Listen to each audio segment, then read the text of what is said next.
আজ শনিবার 28/5/25 সনের এলএম গ্রুপের 105তম ক্লাস কেস টেকিংয়ের বংশগতি নিয়ে আলোচনা করব। আলোচনার উদ্দেশ্য আছে, উদ্দেশ্য একটাই, আমরা যারা নতুন অথবা আমরা যারা পাস করে বসে আছি এবং রোগীর সঙ্গে কথা বলে কিভাবে রোগীকে আমরা একত্রিত করে রোজগার করতে পারবো সেই সুবাদে আলোচনা করব।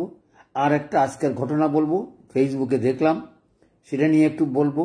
আর আপনাদেরকে কৌশল শিখাবো কিভাবে রোগীকে আমরা ধরে রাখতে হবে, যেটা আমার 20-25 বছরের অভিজ্ঞতা থেকে সঞ্চয় করেছি। রোগী দেখা মানি ওষুধ দেওয়া, রোগী না আসার সামিল। কিন্তু কিভাবে আসবে সেটা যদি না জানি তাহলে রোগী চিকিৎসা করা অনেক সময় কঠিন হয়ে পড়ে। হোমিওপ্যাথিক ডাক্তারদের সবচেয়ে বড় বিপদ হচ্ছে রোগী না পাওয়ার কারণটা কি সেটা আলোচনা করব। এবং সেই টেস্টিংয়ের ভিতরেই আমি রাখছি বংশগতি। এর আগে একটা বিজ্ঞাপন দিয়ে দেখিয়ে দিয়েছি। আজকের আলোচনায় আমরা দ্বিতীয় ফেজের বংশগতি নিয়ে খালি আলোচনা করব। আলোচনার উদ্দেশ্যটা কিন্তু একটাই, কি করে রোগী ধরে রাখতে হয়, কি করে আগামী দিনে আমরা যেন সেবা দিয়ে মানুষের মন জয় করে এলোপ্যাথিকের মতন বিপুল সংখ্যক লোক আমাদের দিকে আসবে। আমি দৃঢ়তার সঙ্গে বলতে পারি। আপনারা আমার সঙ্গে যারা আছেন, যারা হয়তো গতানুগতিক চাকরি বাকরি করেন, এখনো ডাক্তারি পেশাকে নিজের পেশা হিসাবে গ্রহণ করেন নাই, আমি আপনাদেরকে অন্য কিছু বলছি না, শুরু করুন এখন থেকে, যেন অবসর জীবনে নিজের এই বিজ্ঞ অথবা অভিজ্ঞতাটা কাজে লাগিয়ে মানুষের যেন সেবা দিতে পারেন। সেই সুবাদে আলোচনা করবে বংশগতির। আর একটা লোকের আজকের ফেসবুকে লিখেছে যে সব কিছু করলাম, আমি দোকান নিলাম, ভাড়া দিলাম, জিনিসপত্র জোগাড় করলাম, ওষুধ রাখলাম, যন্ত্রপাতি সব কিনলাম, বইপত্র সব আছে, কিন্তু আমার রোগী নাই। এই যে হতাশা, এই হতাশা থেকে বেরিয়ে আসার জন্যই আমার এই চেষ্টা। কারণ আমিও দেখেছি, প্রথম রোগী দেখতাম আর আসতো না, হয়তো 2টা পাওয়ার দিয়েছি, রোগী আর দেখা নেই। কিন্তু সেখান থেকে বেরিয়ে আসার জন্য আমার যে অভিজ্ঞতা 20 বছর হয়েছে, আপনাদের সঙ্গে সেই অভিজ্ঞতা শেয়ার করার জন্যই এলএম গ্রুপ। এলএম গ্রুপের অর্থই হলো টাকা রোজগারের যত রকমের রাস্তা আছে সবগুলো পরিষ্কার করে দেওয়া, আপনাদের জন্য কোনো রকমের অসুবিধা না হয়। এখানে ঢুকে যদি 2-3 হাজার টাকা মাসে 10-15 হাজার টাকা যদি রোজগার করতে না পারেন, তাইলে আমার গ্রুপে ঢুকারই কোনো অর্থ নেই। তাহলে বলবেন আমি অর্থটা ফেরত দিয়ে দেব। উদ্দেশ্য একটাই, টাকা রোজগার করতে হবে, টাকা ছাড়া আপনাদের কেউ মূলাবে না। সেজন্য কেস টেকিংয়ের বংশগতিটা নিয়ে আলোচনা করছি। এবং আলোচনার কারণটাই বলছি, কারণ আমি হতাশার কথা কেন বললাম, এই যে ভদ্রলোক বিজ্ঞাপন দিয়ে একেবারে দোকানের চিত্র দিয়ে লেখছে, রোগী পায় না। আহারি, আমি আপনাদেরকে বলি, আমাদের এই চেম্বার দিয়ে টাকা পয়সা নষ্ট করার কোনো দরকার নেই। ঘরে বসে শুরু করেন, বিজ্ঞাপন দেন, অনলাইনে চিকিৎসা হবে। কেন যে আপনাদের সাহস হয় না? যেমন ধরেন আমার জীবনে আমি ব্যর্থতা হই নাই শ্বাসকষ্টের রোগী বা হাঁপানি রোগী, পাইলসের, টনসিলের, এখন তো অনেক কিছু বলতে পারি, ব্যর্থতার সংখ্যা কমেই। তো আমার হাতে ভালো হলে আপনার হাতে ভালো হবে না কেন? সে ভালো হওয়ার কৌশলটার জন্যই আজকে এই আলোচনা। এবং আলোচনা রেখেছি বংশগতি। প্রশ্ন আছে, এটার এত প্রাধান্য দিচ্ছি কেন? দেখুন, মায়াজমেটিক ট্রিটমেন্ট করতে গেলেই বংশগতির একটা আমাদের ধারা থাকে। তো বলেছে, আর আগে বলছেন যে বাধা সমূহে তো বুঝি না, বা বাধায় তো দূর করতে পারে না, আবার বংশগতি নিয়ে কি? না, আমরা বংশগতি জানবো এই কারণে, কার বংশে কি কি রোগ আছে। কারণ আমাদের তো মায়াজমেটিক কি শরীর মায়াজম সবাই, এটা আমরা জানি, সেটা নিয়ে আমার কোনো মাথা ব্যথা নেই। কিন্তু প্রশ্ন হচ্ছে, বংশগতি যদি টিবি থাকে, বংশগতি যদি ক্যান্সার থাকে, বংশগতি যদি অন্য কোনো শ্বাসকষ্ট থেকে আরম্ভ করে যে সকল জটিল রোগ চিকিৎসা করা কঠিন এবং ওষুধের উপরে নির্ভরশীল বাকি জীবনে কাটাতে হয়, সেই সকল রোগের কথা বলবেন বংশগতি। অর্থাৎ বংশগতিতে সেই সকল রোগ আছে কিনা। যেমন আমরা ডায়াবেটিসের কথা বলতে পারি, পাথরের কথা বলতে পারি, পাইলসের কথা বলতে পারি, যে সকল রোগী আসুক না কেন অন্তত দুইটা জিনিস জানার চেষ্টা করবেন। একটা হচ্ছে টিবি ছিল কিনা, ক্যান্সার ছিল কিনা। প্রশ্ন হচ্ছে এই দুইটা জানার কারণটা কি, অর্থাৎ বংশগতিতে এই দুইটা জিনিস যদি কাকা জেঠা কুড়া অথবা অন্যান্য আত্মীয় স্বজনের ইতিহাস যদি টেনে আমরা যদি পাই সেখানে যদি ক্যান্সার অথবা টিবি থাকে, তাইলে ধরেই নিতে হবে সেটা তাদের বংশগতিতে সেই রোগ তার হতে পারে। তাহলে হতে পারে কি, আমি কি করব, আমার কি করণীয়? আমি এসব লোকের খবর নিয়ে কেটে লাগবে, আমার বর্তমান কষ্ট কথা আছে, দাঁতের ব্যথা, সর্দি হয়েছে, কাশি হয়েছে, অমুক হয়েছে, আমি ওষুধ দেব, এত খবর লওয়ার দরকারটা কি? দরকার আছে। কি দরকার আছে? কেন নিবেন এই দুইটা জিনিস? অন্য জিনিসও নেবেন, এই দুইটার উপরে চোখ রাখবেন। কারণ এই দুইটার বাধা যদি দেই সেই রোগ চিকিৎসা করা অনেক সময় কঠিন হয়ে পড়ে। সেই সুবাদে এই আলোচনা।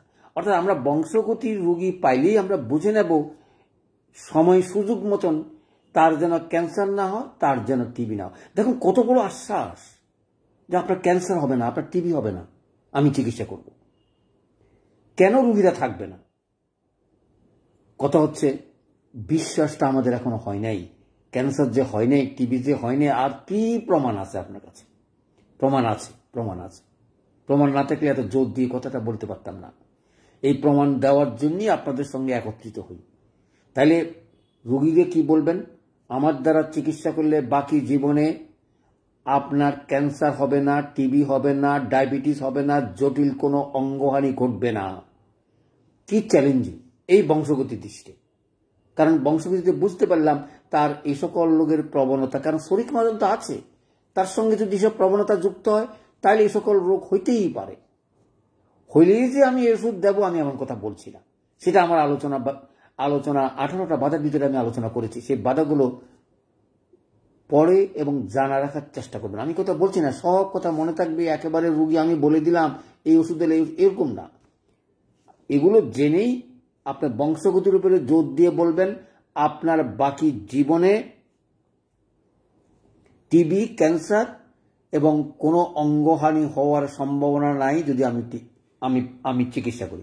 এখন প্রশ্ন আসছে কত বছর থেকে আপনি করতে পারলে এই সুযোগটা দিতে পারেন? প্রথম কথা হলো দেখুন অ্যাডভান্স স্টেজ, তারপরে শিশু, তারপরে যৌবন, তারপরে যে যৌবনের উচ্ছ্বাস, তখন তো আর রোগ শরীরেই কম হয় আর চট করে একটা ওষুধ খেলেই ভালো হয়ে যায়। এটাই হলো এলোপ্যাথিকের সুবর্ণ সুযোগ।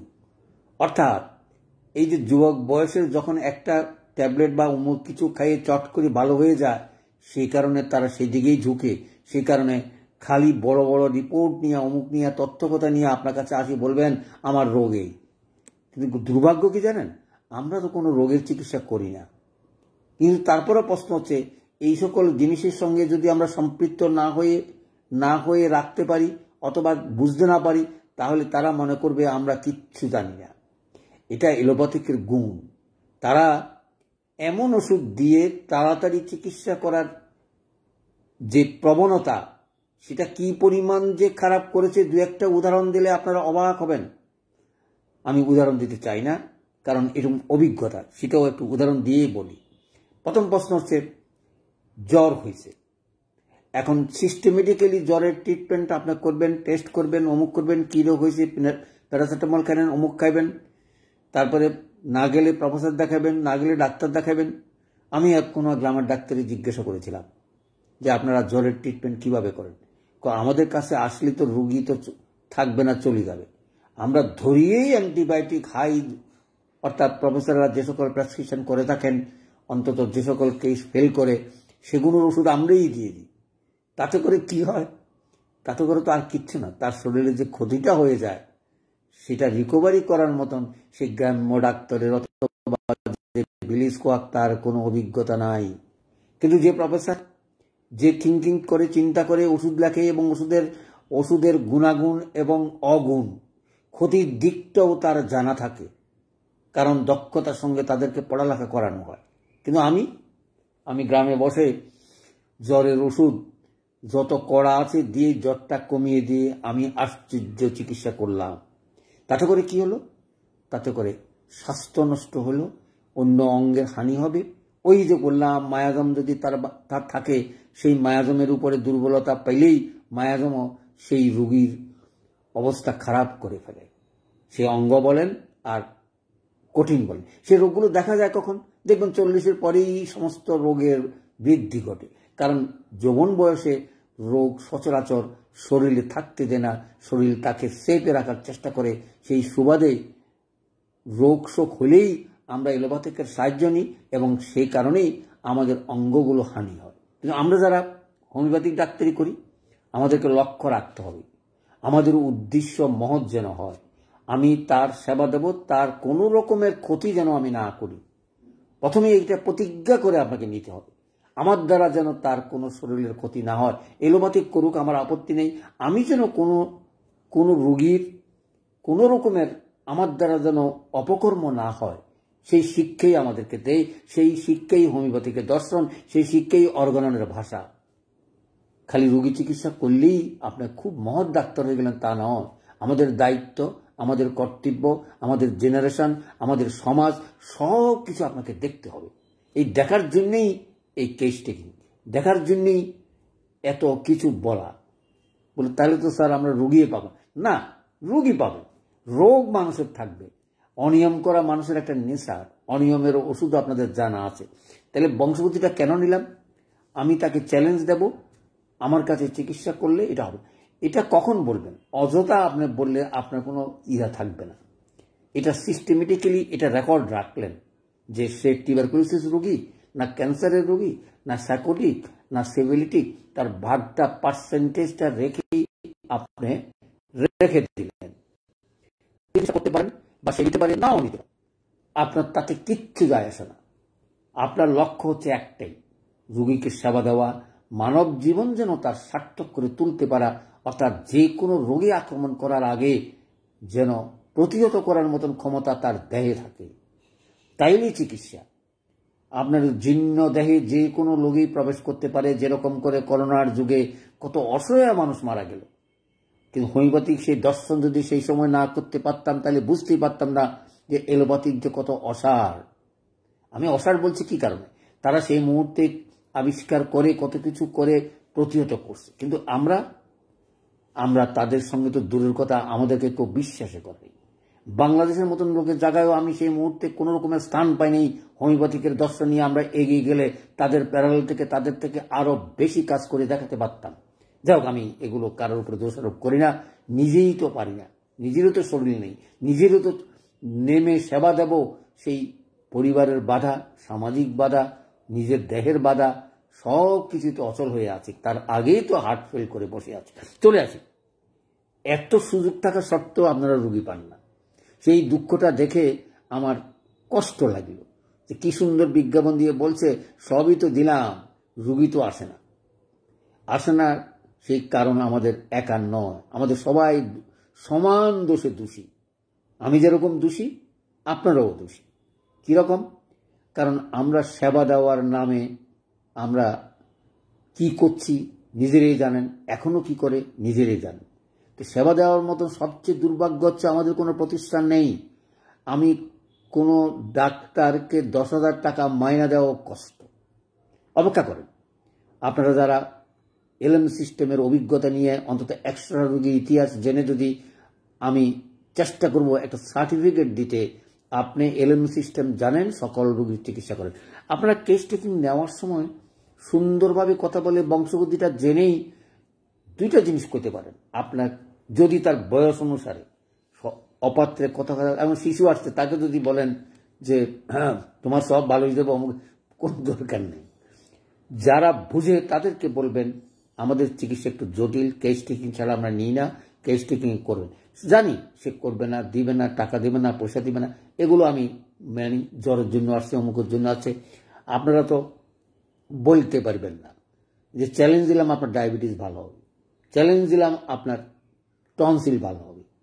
এই সকল রোগ এখন আমার কাছে মনে হয় যেন জড়বত্তরলম। অর্থাৎ কি সুন্দর করে ওষুধগুলো বলা আছে, অভিজ্ঞতা কাজ করে এখন প্রায় অনেক জিনিসের রোগের সহজে চিকিৎসা করা যায়, খালি একটু থিঙ্কিং, চিন্তা, অবজারভেশন। সেই অবজারভেশনের জন্য প্রথমে নাম রেখেছি বংশগতি। এই কারণে বংশগতিটা নেবেন। খালি যে মানুষের সেবা দিবেন তা না, আপনার পারিবারিক সেবা, আপনার শিশু, ভাই, বোন, পরিবার, আমি জানি ওরা আপনাকে বিশ্বাস করবে না, তাতে কিচ্ছু যায় আসে না। আমার ছেলে মেয়ে আমাকে বিশ্বাস করে না, তাই বলি কি আমি সেবা দেবো না? তাই বলি কি আমি তার চিকিৎসা করবো না? তাই বলি কি তার এই জীবন থেকে তার এ সকল রোগগুলো যেন না হয় সেদিকে আমি কি দৃষ্টি দেব না? আপনারা সবাই যদি পরিবারের এই দৃষ্টিতে দিয়ে নিজের পরিবারের সেবা দিতে পারেন, যথেষ্ট হোমিওপ্যাথি শিখছেন। অন্যদের কথা তো আমি পরে আসছি। নিজের পরিবারকে সেবা দিয়ে এগিয়ে যাওয়ার আহ্বান জানাচ্ছি। এই আহ্বানের জন্যই বংশগতিটা মারাত্মকভাবে দরকার। বংশগতির কি কি রোগ ছিল, আঁচল টিউমার ছিল কিনা, থাকলে কি রকম ছিল, এটা বংশগতি, আপনার পার্সোনাল, রোগীর নয়। এইটা জেনে আপনি ভাগ করে নেবেন এই বংশগতির উপরে তার কোনো প্রেশার পড়ছে কিনা, পড়লে কোন মায়াজমেটিক ভিত্তিতে আমরা চিকিৎসা করব, সেগুলোর পার্সেন্টেজটা কি, এবং তাকে এই যে ক্যান্সার এবং টিবি থেকে দূরে রাখার চেষ্টা করব। সেজন্য আমি বলেও দিছিলাম যে এরকমভাবে দূরে প্রিভেন্টিভ আমরা বলি, অর্থাৎ সেই রোগটা যেন না হয় সেজন্য 4টা পাওয়ার আপনাদেরকে নির্বাচন করেছিলাম। সে কি পাওয়ার? M1, M2, M3, M4 দিনে 2বার বা 1বার করে এই কোর্স যদি কাউকে দিতে পারেন তাহলে মনে রাখবেন এই প্রাথমিক স্টেজ বাধাটা দিলেন, অর্থাৎ ক্যান্সার রোগ সহজে আসলেই তার বাধাটা পড়বে, শরীরে হয়তো নাও হতে পারে যদি অন্য কোনো অঙ্গের কোনো ডিফেক্ট না থাকে, অর্থাৎ তার আগেই যদি তার দেহ অনেকটা নষ্ট হয়ে পড়ে। যেমন ধরেন ডায়াবেটিস, তো ডায়াবেটিস যদি হয়, কিডনি যদি ফেল করে, প্রস্টেট গ্ল্যান্ড যদি বাড়ে, এগুলো কোনো না কোনো কারণ আছে। এগুলো চিকিৎসা করা জটিল কিচ্ছু না, এবং হার্টের চিকিৎসা করাও জটিল না। আমাদের কাছে তো হার্টের রোগী আসে না, আমি সেই কারণে হার্টের রোগীর চিকিৎসার চ্যালেঞ্জিং দিতে পারি না। তবে একটা চ্যালেঞ্জিং দিতে পারি যে অপারেশন করবেন, একটু অপেক্ষা করেন, আপনারা দিন 15 পরে অপারেশনটা করেন, তারাও মানবে। আপনি চিকিৎসাটা দিন 15 ভিত্তিক করতে পারবেন।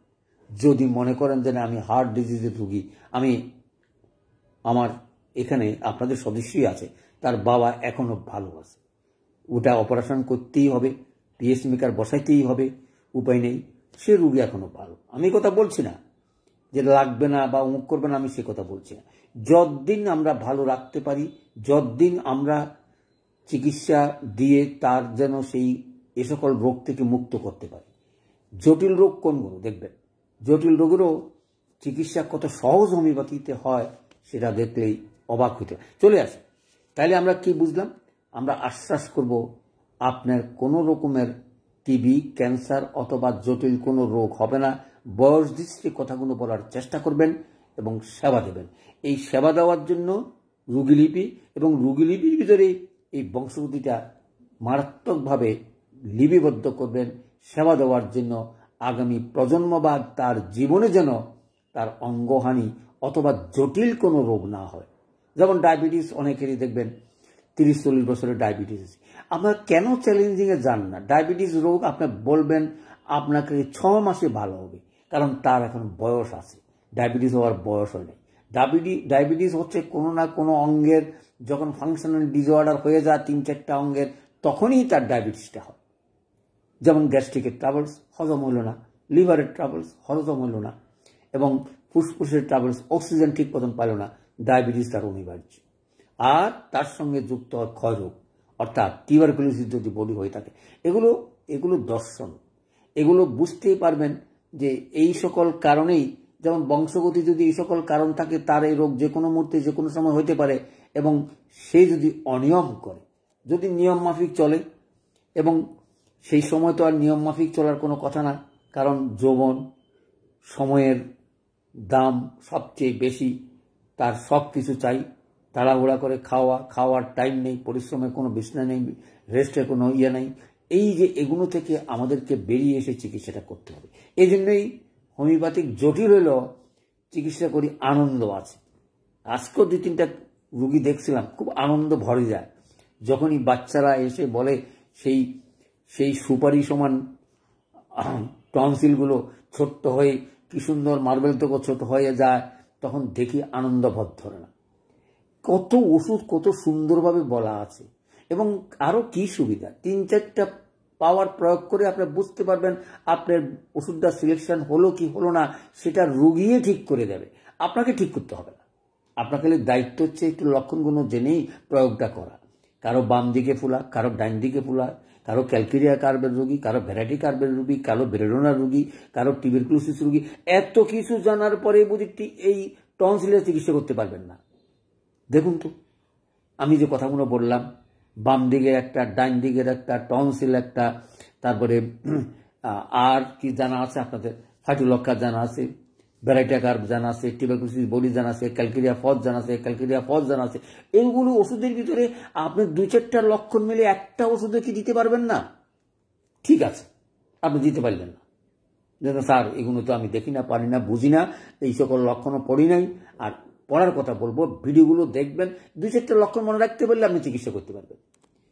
কেন যে আপনারা আটকে যান, কেন যে আপনাদের বিভ্রান্তিটা কোথায়? তবে এটাও বলবো, অন্তত 400-500 লোকের আমার বাক্স নিয়ে চিকিৎসা করে, আমাকে মনে হয় না 10 জনও বিরক্ত করে। মাঝে মাঝে আসে যারা নতুন নতুন আসে, স্যারকে প্রশ্ন করে, স্যার রুগী তো ওষুধ দিতে হারিয়ে না। আরে রুগী দেখলে তুমি, রুগী দেখলে বর্ণনা করে দিলাম, কিভাবে চিকিৎসা করে দিলাম, কিভাবে ওষুধ করে দিলাম, কিভাবে ওষুধগুলো হাতে দিলাম, ওষুধ তৈরি করে দিলাম, সব কিছু দিলাম। তুমি কি একটু প্রয়োগ করেও দেখতে পারো না?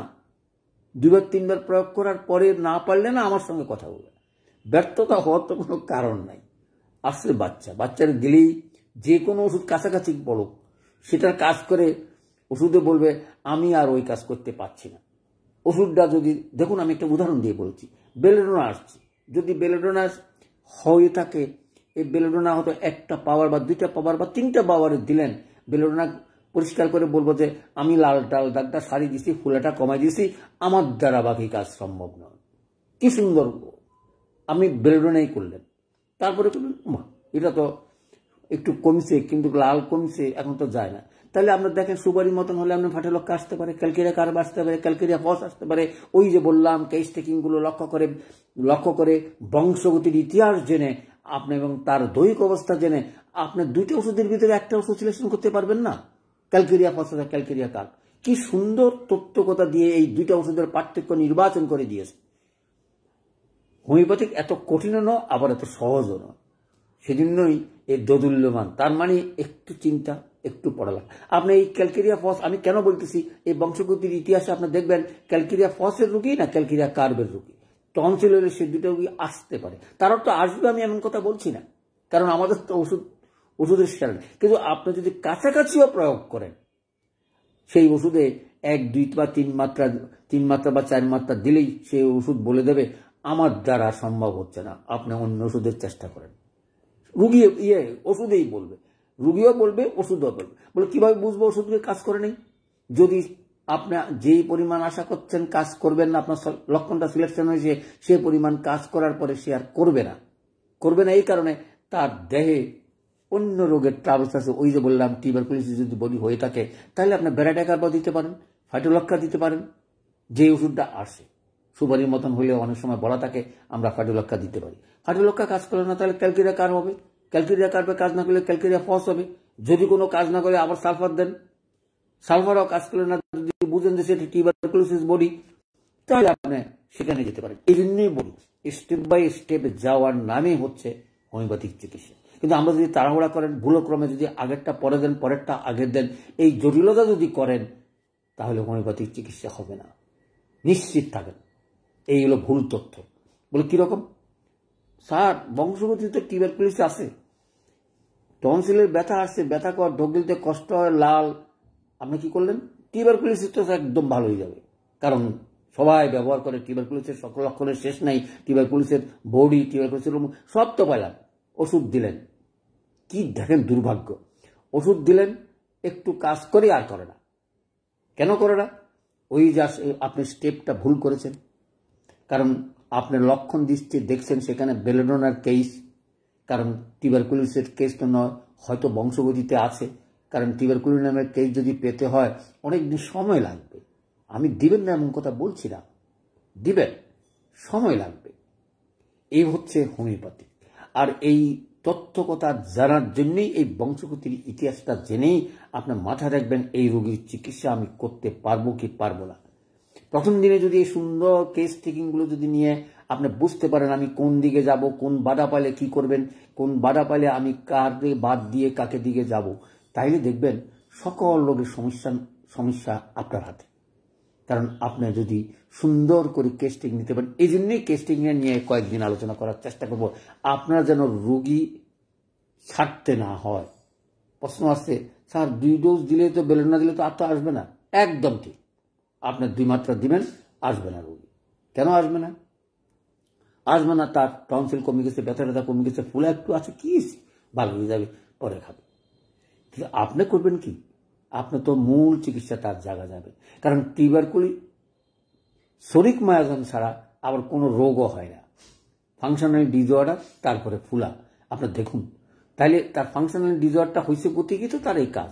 যখনই কোনো কিছু আটকে যাবেন তখনই সালফার কথা বলছি না, সরিনামের ওষুধটা স্মরণ করেই আপনি যাবেন। সেখানে 2টা ওষুধের কথা বলা আছে, আমি জটিলতা যাব না। অর্থাৎ সালফার নাহলে সরিনাম, এই 2টা দিয়ে আবার 1 মাত্রা কি 2 মাত্রা, মাত্রা বলতে আবার একটা পাওয়ার বোঝাচ্ছি। অর্থাৎ M1 বা M2 দিনে 2 বার বা 1 বার করে দিয়ে একটা মাত্রা দিয়ে আপনি চলে যাবেন। আবার হাফ মাত্রা দিতে পারেন, যে না 4 ডোজ খাওয়ার পরে আমি আসছি কিনা। রোগী যদি বলে তাহলে আর কি, কোনো অসুবিধা নেই।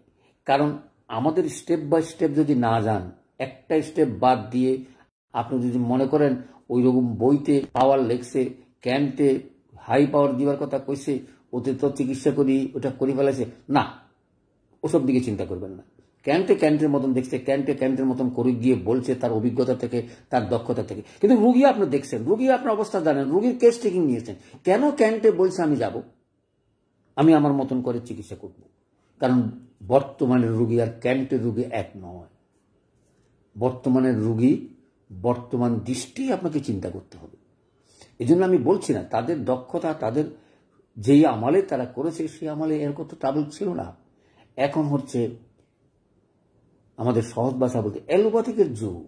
ওষুধ খাই নেই, ওষুধ বা ভুল চিকিৎসা করে নেই, বা আমাদের দেশে তো ওষুধ এক গাদা লেখে, কিন্তু বিদেশে কোনো ওষুধ সহজে লেখে না। তার কারণও আছে। সেই কারণে তাদের বলবো স্যার তাইলে এই করোনার যুগে সেখানে এত লোক মারা গেল কেন? কারণ চিকিৎসা করতে করতে তাদের তো ওই যথেষ্ট এলোপ্যাথিকের গুণ আছে, আমি অস্বীকার করব না। তারা আগায় গেছে আর আমরা পিছনের দিকে চলে গেছি, এ হচ্ছে দুর্ভাগ্য। তাদের রাস্তা, তারা যথেষ্ট আগাছে। তাদের ওষুধের গুণাগুণ, ব্যাখ্যা, পরীক্ষা নিরীক্ষা সব কিছু বলে, তারপর তাদের ক্ষতির দিক কি তারা সব জানে, জেনে শুনে বিষ করে চিপান। তারা জেনে শুনে ওষুধগুলো দেয়। এবং কোনো বড় ডাক্তারের সঙ্গে যখন আলাপ হইয়া জিজ্ঞাসা করি, বলে উপায় তো আমাদের নাই, আমরা তো ওষুধ দিতে হবে। দিতে চায় না, দিতে হয়, বাধ্য, তার উপায় নাই। আসি বলবে একদম ভালো পেইন কিলার খান, এক্ষুনি কমে যাবে, এই হবে এই হবে, অন্য কোনো ট্রাবলস নাই, কোনো ক্ষতিও করে না। আস্তে করলে যে কিডনিটা একটু খারাপ হয়, কোনো রোগীর করলে যে লিভারের উপরে একটু আছে, এটা এমন কিছু না।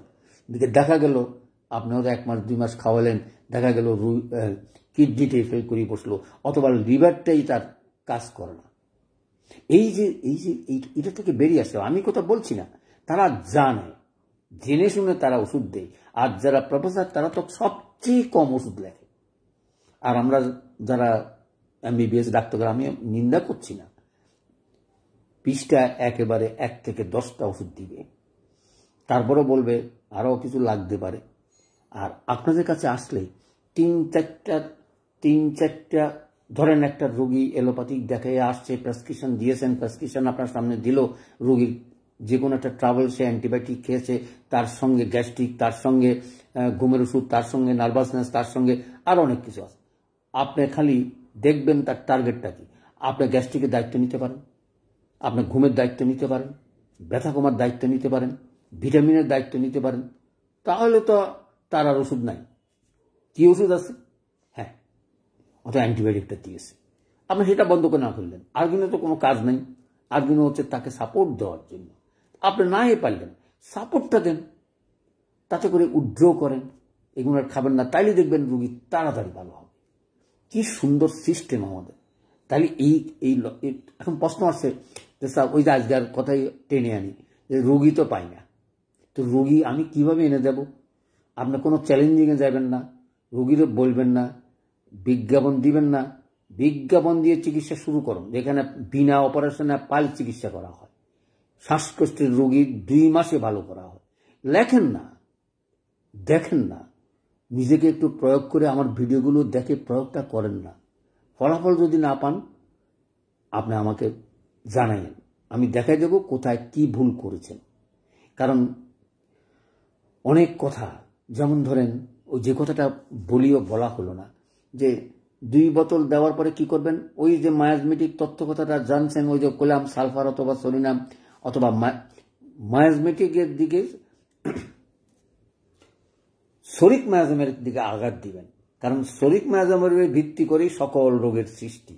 শরিক মায়াজম না থাকলে অন্য কোনো রোগ হতো না, এটা মনে রাখবেন। শরিক মায়াজম আছে কোথা কি অন্য সকল রোগগুলো সৃষ্টি হয়, এবং এই শরিক মায়াজমের রোগী 80% রোগ, আর বাকিগুলো জটিলতা হয় এই কারণে শরিক মায়াজমের উপরে ভিত্তি করে সাইকোটিক বা সিভিলিটিক আরো খারাপ, তার সঙ্গে আরো টিউবারকুলোসিস খারাপ, তার সঙ্গে ক্যান্সার। অর্থাৎ এগুলোর উপরে ভিত্তি করেই এই দিকে যায়। অর্থাৎ যার ক্যান্সার তাকে ধরেই নেবেন, তার অনেকগুলো মায়াজমের সংমিশ্রিত থাকতে পারে, হতে পারে। মায়াজমেটিক ছাড়াও এই রোগের চিকিৎসা হতে পারে। যেমন আমার জীবনে আমি দেখেছি আঘাতের থেকে ক্যান্সার হতে পারে, বিড়ি সিগারেট খাওয়ার থেকে তার লাংসে ক্যান্সার হতে পারে। এগুলোকে আপনি চিন্তাও করবেন না। এগুলো যদি ঠিক মতন ট্রিটমেন্ট করতে পারেন, ক্যান্সার রোগীও আপনার হাতে অতি সহজে 1 মাসে 2 মাসে ভালো হয়ে যাবে। বিশ্বাস হয় না? দেখবেন, একটু প্রয়োগটা করেন। কারণ এই সকল রোগে তো জটিলতা নাই। অর্থাৎ বংশগতিতে তার ট্রাভেলস একটা প্রবণতা একটা থাকতে পারে, তারপর তো আপনার হাতে ওষুধ আছে, এবং এই চ্যালেঞ্জিং আমাদেরকে যেতে হবে। আমি কথা বলছি না আপনি এলোপ্যাথিক করান, আমার কোনো আপত্তি নেই, আমাকে একটু সঙ্গে থাকতে দেন। আপনি এলোপ্যাথিক খান, আপনার ভিটামিন খাওয়ার দরকার নেই, পেইন কিলার খাওয়ার দরকার নেই, ঘুমের ওষুধের দরকার নেই, কত ওষুধ আপনার বাদ দিয়ে গেলেন, নার্ভাসনেসের ওষুধের দরকার নেই, এগুলো বাদ দেন। কি ওষুধ দিয়েছে? অনেক সময় প্রেশার ওষুধ দিলে আচ্ছা ঠিক আছে, ডায়াবেটিস চিকিৎসা যদি করতে না পারেন খাক, ডায়াবেটিস সেন্টারে যান, ওনারাই চিকিৎসা বলবে, ওনারা ওষুধ দিতে চায় না। কিন্তু রোগ যদি ভালো না হয় ওষুধ ছাড়া তো তাদের উপায় নেই। ওষুধটা কি? ওষুধটা হচ্ছে পেটে যাবে, হজম হবে, আপনাকে রোগটা বাধা দেবে, অথবা নিরাময় তো পূর্ণাঙ্গ নিরাময় করার মতন অনেক রোগ তাদের কাছে নেই, জীবনভর খেতে হবে। ডায়াবেটিস জীবনভর, টনসিল অপারেশন করিয়ে এলাম, পাইলস অপারেশন করিয়ে এলাম, লিভার খারাপ কেটে ফেলেন, কিডনি খারাপ কেটে ফেলে দেন, পাথর হয়েছে পাথরটা সহ পিত্তটাই ফেলে দেন। এই সকল কথার জন্য শুনে আপনাদেরকে একটু চেতনা হয় না যে এই সকল চিকিৎসা তো আমরা করতে পারি? তো করতে পারলে বসে আছেন কেন? করতে পারলে কেন আপনাদের এই চেতনা হয় না? আসুন আমি চেষ্টা করে দেখি, আমার হাতে ভালো হলে আপনার হাতেও ভালো হবে। এখানে অন্য কিছু নাই, এখানে আছে তথ্য প্রযুক্তি, অর্থাৎ জ্ঞান ভান্ডার। আপনার কাজে লাগান, দক্ষতার সঙ্গে একটু চিন্তা ভাবনা করুন। ওষুধ, এই 50 ওষুধ আপনাকে ডাক্তার বানাবে, আর কিছু বলা নেই। কোনো কারো কথা শোনার দরকার নেই, আপনি আপনার নিজের আদর্শ মতন চিকিৎসাটা করেন। আমি ভুলভ্রান্তি বলতেই পারি, আপনারা নিজের পায়ে দাঁড়িয়ে চিকিৎসাটা করুন। চলে আসি তাহলে আজকের এই আলোচনা, অর্থাৎ বংশগতি আলোচনার ক্ষেত্রে বললাম পিতার রোগ পিতৃকুল, অর্থাৎ আপনার মা বাবার কোনো ট্রাবল যদি থাকে সরাসরি এফেক্ট 50%, আর যদি তাহলে 20%, এভাবে পার্সেন্টেজ একটা মায়াজম জেনারেশনের উপরে পড়ে, সে জানার চেষ্টা করবেন। সেখানে মাতৃকুল, মিষ্টিকুল, এই ভাই বোন, পিতৃকুল, এগুলো জেনে কারো কোনো টিবি, ক্যান্সার অথবা অন্য কোনো ডায়াবেটিস, হাঁপানি, শ্বাসকষ্ট, মৃগীব্যারাম, আঁচিল, টিউমার এগুলো আছে কিনা একটা নোট রাখলেন। কিন্তু আপনার লক্ষ্যটা কি? লক্ষ্যটা টিবি যেন না হয়, ক্যান্সার যেন না হয়। আর এগুলো হওয়ার কারণটা কি? অঙ্গ যদি না হয় এসব হয় না। তাহলে এই সকল মায়াজম থাকলেই এই ট্রাভেলস গুলো হয়, অর্থাৎ তার হয়তো লিভার যাবে, হয়তো তার ওই বিড়ি খাওয়ার পেছনে যদি বংশের টিবি থাকে তাহলে তার আরও 60% তার টিবি হওয়ার সম্ভাবনা বেশি। বংশের টিবি আছে, সে বিড়ি খায়। আর বংশের টিবি নাই, কিচ্ছু নেই, খায়, তাইলে তার প্রতিরোধ করার ক্ষমতা আছে, হয়তো দেরিতে হবে। আর যাদের জেনেটিক থাকে তাদের তাড়াতাড়ি হবে। এবং এই তাড়াতাড়িকে নির্মূল করার জন্য, প্রিভেন্টিভ করার জন্য এই রোগগুলো জেনেই সময় সুযোগ মতন আপনি ওষুধটা দিয়ে দেবেন। যেমন ধরেন জ্বরের ওষুধ আসছে, আপনি বংশগত ইতিহাস নিলেন, জ্বরটাও ভালো করে ফেললেন, কিন্তু বংশগত ইতিহাস কি জানলেন? আপনি জানলেন যে তার ক্যান্সার আছে। সে যখন ভালো সুস্থ, তার যেন আর কোনো ট্রাভেলস না, M1 থেকে আপনার একটা পাওয়ার দিয়ে বিদায় করে দেন, অন্তত আর কিছু না হোক, তার তো একটা উপকার করলেন। সে তো জানে না আপনার কি উপকারটা করলেন, কিন্তু যদি সে হয় দেখবেন আপনার কাছে আবার ফিরে আসবে। তার অর্থ কথা না ক্যান্সারের ওষুধ খাওয়ালে যে তার ক্যান্সার হয়ে যাবে, তার রোগ ভালো হয়ে যাবে সকল, তা নয়। ক্যান্সার যখন প্রতিরোধ করে দেবেন তখন তার অন্য কোনো ট্রাভেলস থাকলে সেগুলি তার শরীরে দেখা দিতে পারে। তার অর্থ কথা নয় যে আপনার কাছে আসবে, আপনাকে গাড়ি টাকা দেবো, আমি সে কথা বলছি না। আমাদের লক্ষ্য একটাই, বাকি জীবনে যেন তার শরীরে না হয়। এখন যদি ক্যান্সার বডি হয়ে থাকে, আবারও অনিয়ম করলে সেটা চলে আসবে। এই জন্যই এই বংশগতির উপরে জোর দেওয়ার চেষ্টা করবেন। তারপরে যে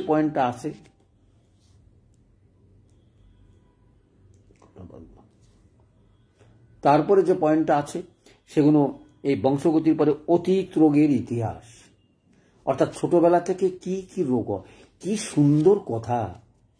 কেস টেকিংগুলো পড়লে আপনারা এভাবে তার অর্থ আপনার একেবারে বিস্তৃত আলোচনা।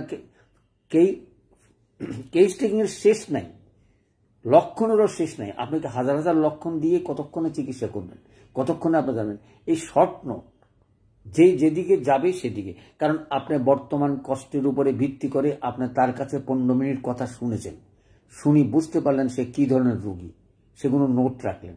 এবার আপনি অ্যানালাইসিস করবেন, আমি কোন দিকে যাব। এই অ্যানালাইসিসের কত সুবিধা দেখুন। চোখ, কান, নাক, দাঁত, এটার উপরে কোন মায়াজম তার কাছে বেশি। যেমন দাঁত নাই, দাঁতে ক্ষয় রোগ, দাঁতে রোগ, বুঝবেন সিবিলিটিক মায়াজম তার 10 থেকে 20%। নাক স্যাপটা, তাতে করে দেখলেন আরো 10-30 হয়ে গেল। কথাটা খেয়াল করেন, তাহলে বুঝলাম এটা সিবিলিটিক মায়াজমের লক্ষণ।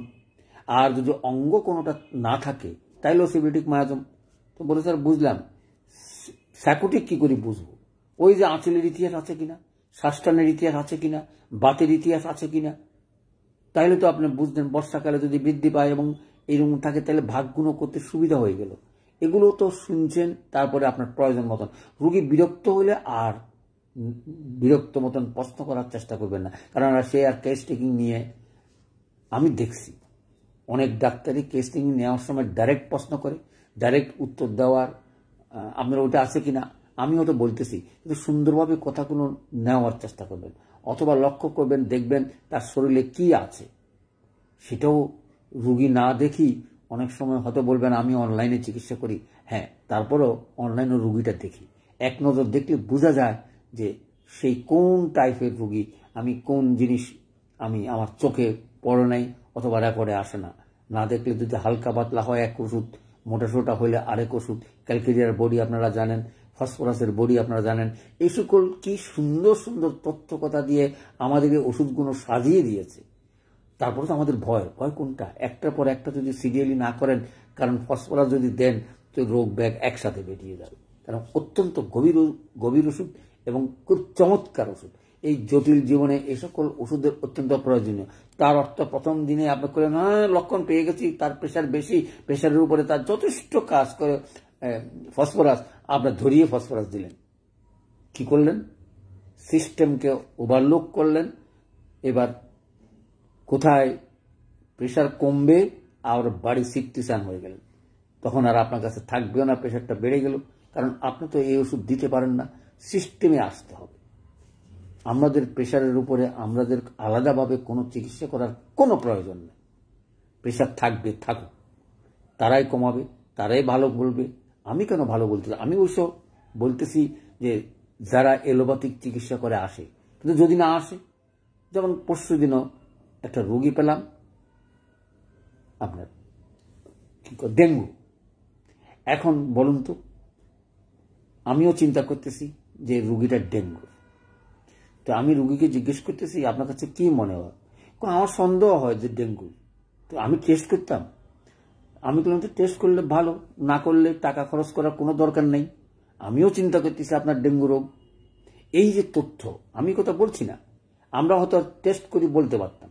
আর রুগী দেখে যদি বলতে পারেন, এলোপ্যাথি ডাক্তারও রুগী দেখে বলতে পারে, অবাক হবেন। তারা জানে, কিন্তু তারা সেই মেধাটাকে কাজে লাগায় না। এইগুলো আমাদের দেশের দুর্ভাগ্য। কিরকম? টেস্ট করে আসেন। আরে তারা অ্যানিমিয়ার অভাব, টেস্ট করতে যাব, টেস্ট করে টাকা খরচ করবে, তাহলে আপনাকে দিচ্ছেন কেন? একটা লোকের অ্যানিমিয়ার কি হবে, এই টেস্ট কি দরকার হয়? একটা রোগের হার্ট ডিজিজ, এটা কি না? আমি জানি তার গ্যাস্ট্রিক, কিন্তু আপনি কি করলেন? টেস্ট করে আসেন। গ্যাস্ট্রিকের ওষুধ দিয়ে বিদায় করে দিলেন, 7 দিন পরে আসেন। আপনি জানলেন টেস্টের এতগুলো রিপোর্ট, হতো 3,000 4,000 টাকা খরচ করলেন, আপনার 2,000 টাকা দিল, ওই কারণে আপনার টেস্টগুলো দিলেন। কিন্তু আপনার তো প্রয়োজন ছিল না। এই টাকা তো আপনার হারাম, হালাল তো করতে পারলেন না। দেখুন, আমি হয়তো বলবেন যে ন্যায়ের কথা বলছি, সত্যের কথা বলছি, সত্যের লগে আপোষ না করলে আমাদের হ্যানিম্যান বলছে আমার বইটাই ধরিয়েন না, বইটা থেকে দূরে থাকেন। আপনার সেবা দেওয়ার আপনার মতন লোকের দরকার নেই। সততা একটু বজায় রাখেন। হইতে পারে টাকার অভাবে আছেন, টাকার কষ্ট আছেন, সবাই টাকার কষ্টে আছে। আপনি হয়তো বলবেন, টাকা চাইবেন, দিবে না, ঠিক আছে, যা পারেন দেন, বাকিটুকু ভালো হলে দিয়েন। কারণ আপনার তো চ্যালেঞ্জিং, ভালো হবেই। আপনি তো দৃঢ়তার সঙ্গে বলতে পারেন তার যে রোগের আসছে সে রোগের চিকিৎসা আমার দ্বারাই তার পক্ষে সম্ভব। কারণ আমি সব কিছু জানি, মায়াজম জানি, ওষুধের নাম জানি, ওষুধ জানি, প্রয়োগ জানি, খাঁটি ওষুধ পাইছি, সব কিছু পাইছি। তারপরে বলবেন আমি চিকিৎসা করতে পারি না। কোনো অভাব তো কিচ্ছু নাই আপনার। আপনার খাঁটি ওষুধ পাইছেন, লক্ষণগুলো বললাম, সিস্টেমে বললাম, এখন রোগীলিপিও দিয়ে দিলাম। এই রোগীলিপিতে সুন্দর করে যেই পয়েন্টগুলো আমি আলোচনা করব সেগুলো ব্যাখ্যা করে বুঝতে পারবেন আপনি কোন দিকে কিভাবে চিকিৎসা করলে তার সেবা দিতে পারবেন। প্রথমেই তাকে অন্তত মিনিট 15 তার সঙ্গে ফ্রিলি কথা বলবেন, শুনবেন, দেখবেন প্রাণ খুলি কথা বলে, এটা হয়েছে, এটা হয়েছে, আমি এই করছি, এই করছি, ওই রিপোর্ট দেখছি, বলবে। আপনার যেটা প্রয়োজন সেটা নোট করেন, সেটার উপরে পরে যখন সে কথা বন্ধ করবে তখন শুরু করবেন, দেখবেন হুড়ুর করে সব কথা আপনাকে বলে দেবে এবং আপনার রেকর্ডটা করে নিশ্চিত হয়ে যান আপনার চিকিৎসাটা আপনার দ্বারাই সম্ভব। কি সুন্দর! এই খাঁটি বইগুলো যারা জোগাড় করেছেন অথবা যারা নেওয়ার প্রয়োজন থাকে তারা একটু বলবেন। 10টার দাম 140 টাকা, 50টার দাম 400 টাকা, পাঠানোর খরচ। চলে আসে। আগামী দিন আরেকটু আলোচনা করার চেষ্টা করব, তবে তাড়াতাড়ি শেষ করেই ফেলা উচিত। স্যার তাড়াতাড়ি শেষ করেন, আমরা তো রুগী ধরিয়ে এলাই। আমিও চাই তাড়াতাড়ি করে রুগী ধরি চিকিৎসা করেন, চ্যালেঞ্জিংয়ে যান। অনেকে আছেন আমার এখানে যারা হয়তো চাকরি বাকরি করেন, এখনো এই লাইনে আসেন নাই, অথবা আমার ক্লাসগুলো পরবর্তীতে দেখেন, অথবা চিকিৎসা আপনারা হয়তো করছেন না, পরে করবেন। আমি আপনাদেরকে অনুরোধ করব, চাকরি করার সাথে সাথে ঘরে বসে ঘরের চিকিৎসাটা করেন, তাইলে হাজার হাজার টাকা বাঁচবেন। আপনারা চাকরি করেন, আমার আপত্তি নেই, ঘরের চিকিৎসাটা শুরু করুন। না পারলে আমার সাহায্য নেন। আপনারা যদি ঘর থেকে শুরু করতে না পারেন আপনাকে কেই বিশ্বাস করবে? আপনারা খাবার সময় খাবেন এলোপ্যাথিক, আমি এলোপ্যাথিক খেতে নিষেধ করব না 100 বার। কারণ এলোপ্যাথিক ডাক্তারদের যে অভিজ্ঞতা, আমাদের সে অভিজ্ঞতা নাই, বা আমাদেরকে সেরকম সাপোর্টিং নাই। কি বলেন? ক্লিনিক নাই, হসপিটাল নাই, সাজেশন নাই, তারপরে সব তাদের হাতে। আমরা তাদের দর্শক হয়ে আছি। আমরা টেস্টিংও তাদের হাতে। আমরা খালি আমাদের প্রয়োজন হয়তো কিছু কিছু সময় দরকার হয়, আর অভিজ্ঞতা থাকলে তাও দরকার হয় না। তারপরেও হয়তো এই জানার জন্য আমাদেরকে তো পড়ালেখা করে জানতে হয়, কারণ এক একটা রিপোর্ট এক এক রকম, নিত্য নতুন রিপোর্ট বের হচ্ছে, নিত্য নতুন। এরকম সম্পৃক্ত না থাকলে সব কিছু জেনে আপনার সম্ভব না। আমরা হোমিওপ্যাথিক ডাক্তার তো A to Z অঙ্গের ডাক্তার, তারা তো একটা অঙ্গ নিয়ে রিচার্জ করে, একটা অঙ্গ নিয়ে জানে। যে এমআর করতে জানে সে অত এক্সরে করতে পারে না, যে এক্সরে করতে পারে সে ইয়াও করতে পারে না। এক একটা ডিপার্টমেন্টের এক একটা তছনছ করে ফেলাতেছে খালি অ্যানালাইসিস এবং তার অভিজ্ঞতা। আমরা একটা ওষুধ নিয়ে কেউ আলোচনাও করি না, প্রয়োগ আর খালি গল্প। হ্যাঁ এটা ভালো করে দিয়েছি, এটা ওষুধ দিয়েছি, এটা ভালো হয়ে গেছে, ওসব গল্প বলার সময় সুযোগ আপনাদের নাই।